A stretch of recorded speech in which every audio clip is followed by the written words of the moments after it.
All right, the scary starter becoming more scary. Finally, I got that weird bracket out. And then these are the 3 nuts. To the left is a 10 millimeter, to the right is a 12 millimeter. The 12 millimeter is sitting horizontal like this, and the 10 millimeter is sitting vertical. I'm beginning to have all these weird tools taking this car out.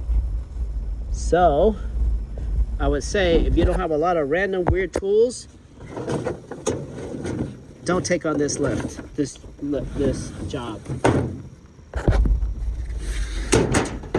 This job is a bit tricky with a lot of weird tools. I wouldn't say it's the creator's heart, but if you have lots of tools and time to put back your tools, then take this job on. This is one of those that is just not easy to make money. Anyways, continue on. So once this bracket comes out, this is like the famous bracket. This is one of those jobs where if you do this car once, the second car will be easier. All right.